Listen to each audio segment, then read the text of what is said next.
મારું નામ માંડલી હેતાંશ છે. હું ધોરણ 5માં અભ્યાસ કરું છું. મને આ સારું કોચિંગ મળે છે. મને રમવાનો શોખ છે. સારું કોચિંગ મળવા કારણે હું આગળ વધીશ. સરકારનો ખૂબ ખૂબ આભાર. Table tennis. મારું નામ અમન પ્રકાશભાઈ વણજારા છે. અહીંયા સ્પોર્ટ ઓથોરિટી ઓફ ગુજરાત દ્વારા અમારી શાળામાં ઇન-સ્કૂલ યોજના કાર્યરત છે. એ ઇન-સ્કૂલ યોજનામાં અમે સાંજે રોજ 2 કલાક બધા ખેલાડીઓ પ્રેક્ટિસ કરે છે. અહીંયા અમારા ધ્રાંગધ્રા તાલુકાના દરેક ખેલાડીઓ પ્રેક્ટિસ કરવા આવે છે અને આ ઇન-સ્કૂલ યોજનાથી અમે આસાનીથી ગુજરાત ચેમ્પિયન અને નેશનલ સુધી પહોંચી શકીએ છીએ. અને આ ઇન-સ્કૂલ યોજનામાં અમે અમારા ખેલાડીઓ DLSS અને એકેડમીમાં પણ સિલેક્ટ થાય છે. આ ઇન-સ્કૂલ યોજના બદલ સરકારશ્રીનો આભાર. એથ્લેટિક, વોલીબોલ, ફૂટબોલ વગેરે રમત અમે અહીંયા રમીએ છીએ. મારું નામ ઘાંગર કરણ છે. હું ધ્રાંગધ્રા શહેરની CN વ્યાસ પ્રાથમિક વિદ્યાલયમાં ઇન-સ્કૂલ ટ્રેનર તરીકે ફરજ બજાવું છું. અહીંયા ધ્રાંગધ્રામાં ઇન-સ્કૂલ યોજનામાં એથ્લેટિક્સ અને ટેબલ ટેનિસ બંને રમત છે. આમાં એથ્લેટિક્સ રમતમાં ઘણા બધા છોકરાઓ સાંજે 2 કલાક આફ્ટર સેશનમાં આવતા હોય છે. તો આ યોજના થકી ધ્રાંગધ્રા શહેરના અને આજુબાજુના ગ્રામ્યના છોકરોને ઘણો બધો ફાયદો છે. સાંજે 2 કલાક કોચિંગ લેવા માટે આવી શકે છે.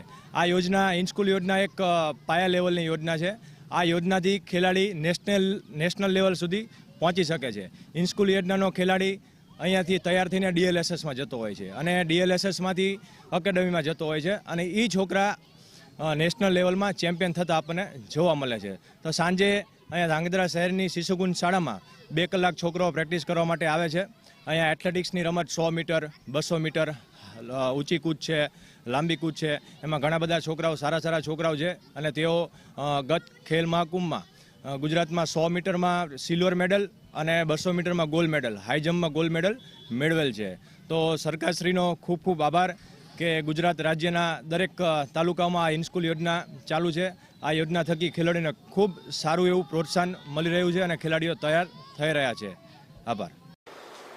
હાલ રમતગમતને ખૂબ જ પ્રોત્સાહન મળે તે હેતુથી કેન્દ્ર સરકાર અને રાજ્ય સરકાર દ્વારા જિલ્લા કક્ષાએ તેમજ તાલુકા કક્ષાએ સ્પોર્ટ્સ કોમ્પ્લેક્સનું નિર્માણ કરવામાં આવેલ છે.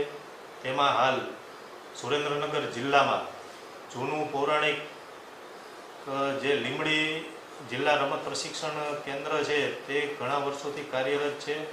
તેમાં હાલ hockey, handball, fencing, kho kho, kabaddi, volleyball જેવા રમત ઉપલબ્ધ છે. તેમાં રોજબરોજ ઘણા બધા ખેલાડીઓ રમત રમવા આવે છે. તેમજ સરકારશ્રી દ્વારા જે તે રમતના કોચિસ પણ સ્પોર્ટ્સ કોમ્પ્લેક્સમાં નિમણૂક આપવામાં આવેલ છે. તેમના દ્વારા પણ આ ખેલાડીઓને રાજ્ય કક્ષાએ, રાષ્ટ્રીય કક્ષાએ તેમજ આંતરરાષ્ટ્રીય કક્ષાએ નામ રોશન કરે તેવું પ્રશિક્ષણ આપવામાં આવે છે કે જે હમણાં ઓલિમ્પિક ગેમ્સ યોજાણી તેને અનુલક્ષી પણ અત્યારથી આપણે તૈયારી કરી રહ્યા છીએ.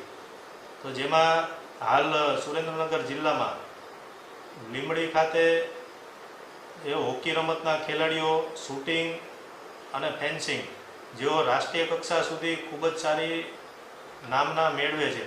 તેમજ હાલ સુરેન્દ્રનગર જિલ્લામાં ધ્રાંગધ્રા ખાતે પણ ઝાલાવાડ ગ્રાઉન્ડ આવેલ છે.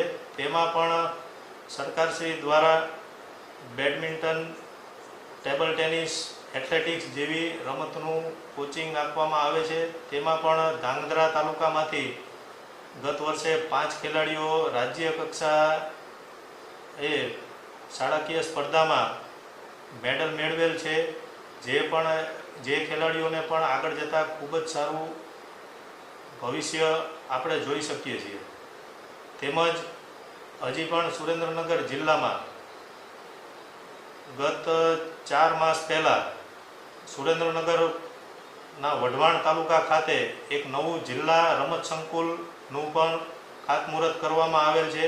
તેમાં પણ indoor hall, athletic track, basketball court, tennis court જેવી રમતનું મેદાનનું નિર્માણ ભવિષ્યમાં થઈ જશે તેવું પણ સરકારશ્રી દ્વારા કાર્ય કરવામાં આવેલ છે. તેમજ ખેલાડીઓને પ્રોત્સાહિત કરવા રાજ્ય સરકાર દ્વારા અલગ અલગ અલગ સ્કીમ જેવી કે DLSS, in school centre of excellence કે COE જેવી સ્કીમનું પણ સુરેન્દ્રનગર જિલ્લામાં ખૂબ જ સારી રીતે આયોજન થઈ રહ્યું છે. DLSS સ્કૂલ જે લીંબડી ખાતે આવેલ છે તેના ખેલાડીઓ રાષ્ટ્રીય કક્ષા તેમજ આગળ જતા એકેડમીમાં જઈ આંતરરાષ્ટ્રીય કક્ષાએ પણ સારું પ્રદર્શન કરી રહ્યા છે.